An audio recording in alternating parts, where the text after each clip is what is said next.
Hello friends, चलिए इस session में हम लोग बात करेंगे राजपूत वंश के बारे में। राजपूत वंश जिसको कि पूर्व मध्यकाल भी कहा जाता है, यानी कि 7वीं शताब्दी से लेकर के 12वीं शताब्दी, यानी कि 650 ईस्वी से लेकर के 1206 जब सल्तनत काल का शुरुआत तक का जो यह काल है उसी को हम देखेंगे। इस काल को राजपूत वंश यानी राजपूत काल कहा जाता है। राजपूत वंशों के बारे में जानकारी मिलती है, उसका मुख्य स्रोत है ग्वालियर और ऐहोल अभिलेख। ग्वालियर और ऐहोल अभिलेख से हमें राजपूत वंशों के बारे में जानकारी मिलती है, जो कि पुरातात्विक स्रोत है। और साहित्यिक स्रोत की अगर बात करें तो इसमें हम्मीर महाकाव्य जिसका रचनाकार नयन चंद्र सूरी है, और नवशाह सांकचरित जिसके रचनाकार पदम गुप्त हैं, पिंगल सूत्र वृत्ति जिसके रचनाकार हलायुध हैं, पृथ्वीराज रासो जो कि चंद्रवरदायी बहुत ही फेमस किताब है, पृथ्वीराज द्वितीय के दरबार में रहते थे। तो इन सब स्रोतों से हमें राजपूत काल के जितने भी वंश गुजरे उनके बारे में हमें जानकारी मिलती है। आइए देखते हैं आगे। हर्ष की मृत्यु के उपरांत जिन महान शक्तियों का उदय होता है उसे ही राजपूत शासक कहा जाता है, यानी कि उसमें से अधिकांश जो था वो राजपूत वर्ग के ही थे। इसलिए इस पूरे काल को, जो कि 7वीं शताब्दी से लेकर के 12वीं शताब्दी तक का जो काल था, इसको पूरे को राजपूत काल कह दिया गया। और इस काल को पूर्व मध्यकाल भी कहा जाता है, जो कि प्राचीन और मध्यकाल के बीच का संधि का काल भी इस काल को कहा जाता है। इस राजपूत काल के प्रमुख वंश की अगर बात करें तो गुर्जर प्रतिहार वंश, राष्ट्रकूट वंश जिसको कि हम लोगों ने जो दूसरा पार्ट था दक्षिण भारत का उसमें इसको कवर किया था। उसके बाद गढ़वल या राठौड़ वंश, चौहान या चाहमान वंश, चंदेल वंश, परमार वंश, सोलंकी वंश या जो चालुक्य वंश भी कहते हैं जिसको, ये गुजरात का। ये कुछ प्रमुख वंश हैं जो कि राजपूत से संबंधित हैं, इसलिए इसको राजपूत वंश कहा जाता है। राजपूत वंशों के जो उत्पत्ति है इसको लेकर के कई मतभेद हैं, यानी कि यहाँ पर अलग अलग मत है। गौरी शंकर ओझा इसे प्राचीन क्षत्रियों से इसकी उत्पत्ति माना है, राजपूतों का। वहीं पृथ्वीराज रासो जिसकी रचना चंद्रवरदायी की रचना है, इसके अगर बात करें तो ये मानते हैं कि राजपूतों की जो उत्पत्ति हुई थी वो अग्निकुंड से हुई थी। और ये दोनों जो मत है ये भारतीय मत है, यानी कि इससे जाहिर होता है कि राजपूत जो है भारतीय थे। लेकिन विदेशी मत की अगर बात करें तो कर्नल टाड जो मानते हैं कि राजपूत जो थे सीथियन जाति से इनकी उत्पत्ति हुई है। वहीं बीएस स्मिथ जो है इसे शक और कुषाण के मिश्रण से इनकी उत्पत्ति मानते हैं। डीआर भंडारकर और ईश्वरी प्रसाद इन्हें विदेशी मूल के लोगों से उत्पत्ति मानते हैं। तो इस तरह से हम कह सकते हैं कि राजपूत जो थे वो पूर्ण तरीके से ना तो विदेशी थे और ना ही पूर्ण रूप से भारतीय थे, यानी कि इसमें कुछ न कुछ मिश्रण था। चलिए आगे शुरू करते हैं। जो सबसे पहला वंश है वो देखते हैं गुर्जर प्रतिहार वंश। प्रतिहारों के अभिलेखों में उन्हें लक्ष्मण का वंशज बताया गया है, जो कि भगवान राम के लिए प्रतिहार यानी कि प्रतिहार द्वारपाल का काम करता था। इस तरह से इसीलिए इस वंश का नाम गुर्जर प्रतिहार वंश पड़ गया। इस वंश का जो संस्थापक था नागभट्ट प्रथम। इसकी राजधानी उज्जैन और कन्नौज दोनों था। नागभट्ट प्रथम को महान शासकों में गिना जाता है। इनके बारे में कहा जाता है या इनके बारे में जानकारी मिलती है ग्वालियर अभिलेख से कि इन्होंने अरबों को सिंध से आगे आने से रोक दिया था, यानी कि सिंध से आगे अरबों को बढ़ने नहीं दिया था। उसके बाद इसी वंश का जो अगला महान शासक था वो था वत्सराज, जिसको कि इस वंश का वास्तविक संस्थापक माना जाता है, यानी कि गुर्जर प्रतिहार वंश का वास्तविक संस्थापक। और इसी ने यानी कि कहा जाता है कि कन्नौज जो कि गुप्त वंश या उसके बाद जो कन्नौज था, जो गुप्त वंश से पहले मगध का जो वैल्यू था, जो इम्पोर्टेंस था, वो इस वक्त तक में आकर के यानी कि हर्ष के बाद वो स्थिति या वो महत्व जो है कन्नौज ले लेता है। और कन्नौज के लिए ही 200 वर्षों तक त्रिपक्षीय संघर्ष भी देखने को मिलता है। और कन्नौज को ही जो अन्य नाम दिया गया है महोदया या महोदया श्री के नाम से भी जाना जाता है कन्नौज को। तो वत्सराज ने ही, जो कि गुर्जर प्रतिहार वंश के थे, इसी ने त्रिपक्षीय संघर्ष का पहल किया था, ऐसा कहा जाता है। पाल शासक धर्मपाल को इन्होंने पराजित किया था और राष्ट्रकूट शासक ध्रुव से ये हार गए थे। उसके बाद इस वंश का जो अगला महान प्रमुख शासक थे वो थे नागभट्ट द्वितीय। इन्होंने अपनी राजधानी कन्नौज को बनाया था, जो कि बहुत कन्नौज एक महत्वपूर्ण स्थान बन गया था ग्वालियर अभिलेख के अनुसार।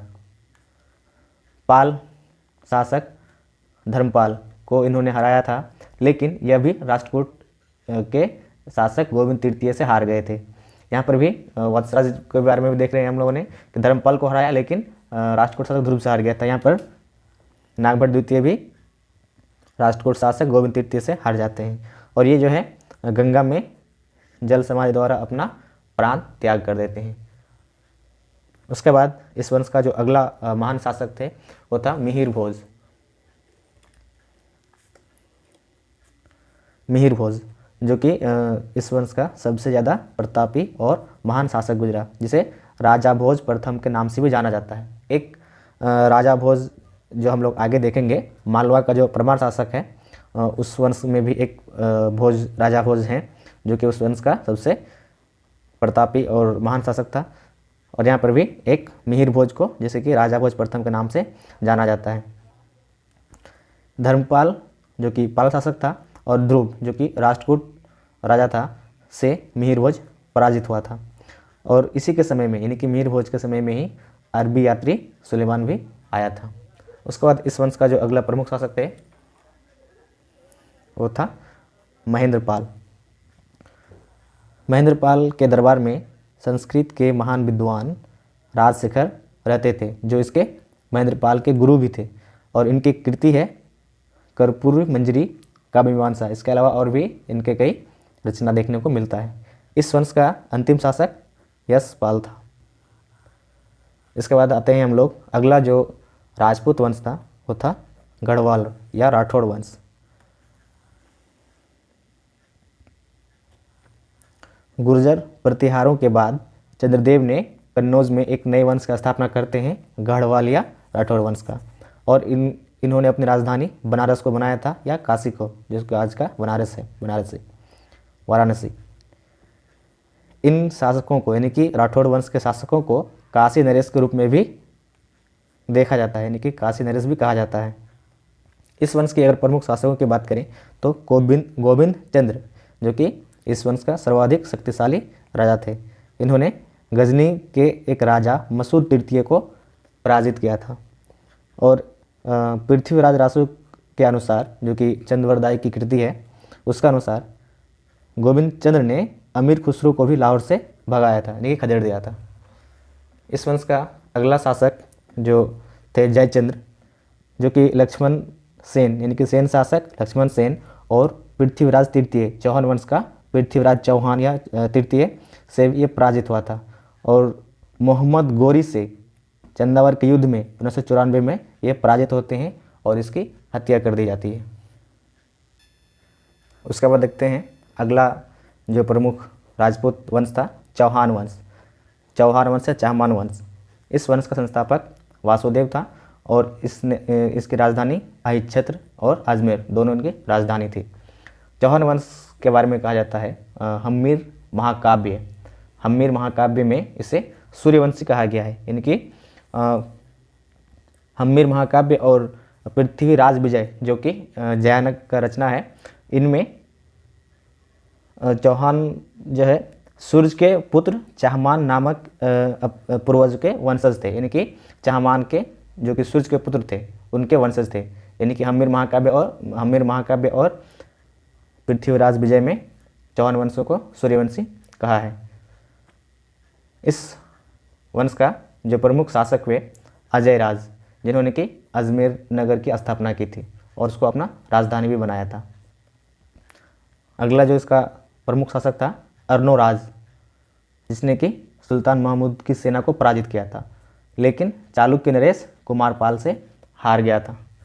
चौहान शक्ति का सर्वाधिक विकास अर्णोराज के समय में ही हुआ था। इसके बाद जो अगला महान शासक था इस वंश का वो था विग्रहराज चतुर्थ बिसलदेव, जो कि इस वंश का सबसे शक्तिशाली शासक था। चालुक्य नरेश कुमारपाल को हराया था और इसने रचना भी किया था। यह कवि भी था जिसने कि हरिकेली नामक जिसने कि एक नाटक का रचना किया था, हरिकेल। विग्रहराज चतुर्थ बिसलदेव के दरबार में एक राजकवि सोमदेव भी थे जिन्होंने ललित विग्रहराज की रचना की थी। इसके बाद इस वंश का जो अगला महान शासक था वो था पृथ्वीराज तृतीय या पृथ्वीराज चौहान, जो कि पृथ्वीराज चौहान के नाम से भी प्रसिद्ध हुए, जिसे रायपिथौरा के नाम से भी जाना जाता है, रायपिथौरा भी कहा जाता है। इन्हीं के दौर में, इसी के टाइम में 1191 ईस्वी में तराइन का प्रथम युद्ध होता है जिसमें मोहम्मद गोरी को हरा देते हैं। लेकिन दूसरी जो युद्ध होता है 1192 ईस्वी में तराइन का द्वितीय युद्ध, जिसमें पृथ्वीराज तृतीय हार जाते हैं और इसकी हत्या कर दी जाती है और इसी के साथ इस वंश का अंत भी हो जाता है। इसके दरबार में चंद्रबरदाई रहते थे जो इसके राजकवि थे और इन्हीं की रचना है पृथ्वीराज रासो, जिसमें चौहान वंश के बारे में बताया गया है कि यह अग्निकुंड से उत्पन्न हुआ है। एक और नाम है पृथ्वीराज विजय, जिसके रचनाकार हैं जयानक। उसके बाद आते हैं अगला जो एक महत्वपूर्ण राजपूत वंश है वो है बुंदेलखंड के चंदेल शासक। बुंदेलखंड का प्राचीन नाम जेजाक भुक्ति है, ये भी कई बार क्वेश्चन में पूछा गया है। आरंभ में ये प्रतिहारों का सामंत था। इस वंश का जो संस्थापक था वो था नन्नुक, जिन्होंने अपनी राजधानी खजुराहो को बनाया था। इस वंश के प्रमुख शासकों की अगर बात करें तो प्रमुख शासक थे यशोवर्मन, जिसे कि कहा जाता है कि यह प्रथम स्वतंत्र शासक था, यानी कि इससे पहले जितने भी शासक थे वो प्रतिहारों के सामंत थे, लेकिन ये इन्होंने इसे आज़ाद कराया, उससे मुक्ति दिलाई। खजुराहो में इन्होंने एक विशाल मंदिर का निर्माण करवाया था, विष्णु मंदिर, जिसे कनेरिया महादेव का मंदिर भी कहा जाता है, जिसे चतुर्भुज मंदिर भी कहा जाता है। यशोवर्मन के बारे में ही कहा जाता है कि इन्होंने कन्नौज पर आक्रमण किया था, जहाँ पर प्रतिहार शासक देवपाल को हराकर वहाँ से विष्णु की प्रतिमा को लेता है और फिर इसी जो इन्होंने विशाल विष्णु मंदिर निर्माण करवाया था वहाँ पर इसको स्थापित कर देता है। इसके बाद इस वंश का जो अगला शासक देखने को मिलता है धंगदेव, जो कि वास्तविक स्वाधीनता का जनक माना जाता है। इन्होंने कई मंदिरों का निर्माण करवाया था, जिसमें जिन्नाथ, बैद्यनाथ, विश्वनाथ जैसे विश्वविख्यात मंदिरों का निर्माण करवाया था। इसी वंश का जो अगला शासक शक्तिशाली शासक था विद्याधर। इनके बारे में कहा जाता है कि ये इतने गुस्सा वाला था कि इन्होंने प्रतिहार शासक राज्यपाल का सिर्फ इसलिए हत्या कर दिया था क्योंकि इन्होंने महमूद गजनवी से बिना युद्ध किए उसके आगे समर्पण कर दिया था, इसलिए इसका हत्या कर दिया था। बताते हैं अगला जो प्रमुख राजपूत वंश है मालवा का परमार वंश। इस वंश का संस्थापक था उपेंद्र राज या फिर कृष्ण राज। इसकी राजधानी पहले उज्जैन थी, बाद में इसे राजा भोज इसको धारा नगरी में इसके राजधानी को स्थानांतरित कर देते हैं। इस वंश की अगर प्रमुख शासकों की बात करें तो सियक या श्रीहर्ष, जो कि इस वंश का प्रथम स्वतंत्र शासक थे, क्योंकि ये भी सामंत ही थे पहले, जो कि राष्ट्रकूटों से इस वंश को मुक्ति दिलाते हैं। इस वंश का अगला महान शासक वाकपति मुंज थे, जो कि युवराज द्वितीय, कलचुरी वंश के शासक युवराज द्वितीय और चालुक्य वंश के तैलभ द्वितीय को हराया था। कहा जाता है कि वाकपति मुंज ने तैलभ द्वितीय को 6 बार हराया था और 7वीं बार उसका हत्या कर देते हैं।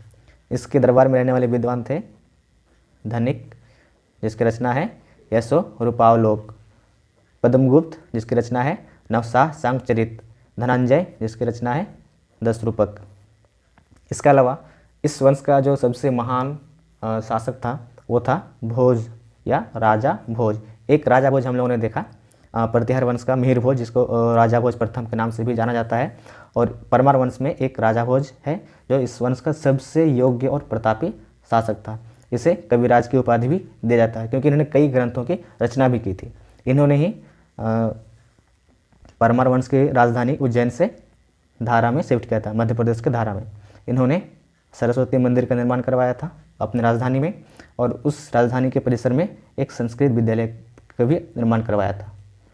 इन्होंने अपने नाम पर भोजपुर नगर की स्थापना करवाया था, साथ ही भोजसर नामक तालाब का भी निर्माण करवाया था। चलिए उसके बाद देखते हैं अगला राजपूत वंश, सोलंकी वंश या फिर गुजरात के चालुक्य वंश।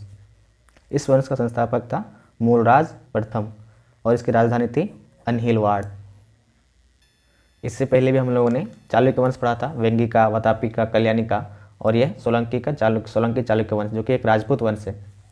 इस वंश का जो प्रमुख शासक थे वो था भीम प्रथम, जो कि इस वंश का शक्तिशाली शासक था। कहा जाता है कि इन्होंने कर्ण, जो कि कलचुरी वंश के एक शासक था, कर्ण से मिलकर के भोज, जो कि परमार वंश का शासक था, उसको हराया था। जैन ग्रंथ के अनुसार कर्ण को भी इसने बाद में हरा दिया था। इसी के समय में सोमनाथ मंदिर को मोहम्मद गजनी ने लूटा और उसको ध्वस्त किया था, जिसका इन्होंने भीम प्रथम ने इसका सोमनाथ मंदिर का पुनः निर्माण करवाया था। भीम प्रथम के ही सामंत थे एक बिमल प्रसाद, जिन्होंने कि आबू में दिलवाड़ा का जैन मंदिर का निर्माण करवाया था। इसके बाद अगला शासक था इसका जय सिंह। इस वंश का अगला जो महान शासक था वो था जय सिंह, जो कि योग्य एवं प्रतापी शासक था। इसकी के दरबार में, यानी कि जय सिंह के दरबार में ही प्रसिद्ध जैन आचार्य हेमचंद्र इसके दरबार में रहते थे, जय सिंह के दरबार में। इसका जो अगला अंतिम शासक था वो था भीम द्वितीय, जो कि अंतिम शासक था, और भीम द्वितीय के ही एक सामंत लवन प्रसाद ने गुजरात में बघेल वंश की स्थापना की थी। और कहा जाता है कि जो मोढेरा का जो सूर्य मंदिर था उसको सोलंकी राजाओं के शासनकाल में ही इसका निर्माण करवाया गया था। इस तरह से हम लोगों ने कुछ मुख्य जो राजपूत वंश थे उनको देखा। इसमें हम लोगों ने देखा प्रतिहार वंश, गुर्जर प्रतिहार वंश, राष्ट्रकूट वंश, जिसको कि हम लोगों ने दक्षिण भारत का जब वंश देख रहा था उसमें देख लिया था, और चालुक्य वंश, चौहान वंश, चंदेल वंश, परमार वंश और सोलंकी वंश आदि हम लोगों ने जो मुख्य राजपूत वंश थे इनको देख लिया। चलिए दोस्तों, आज के इस टॉपिक को यहीं पे ख़त्म करते हैं। अगर आप हमारे चैनल में नए हैं तो प्लीज़ सब्सक्राइब करें, लाइक करें और शेयर करें। Thank you.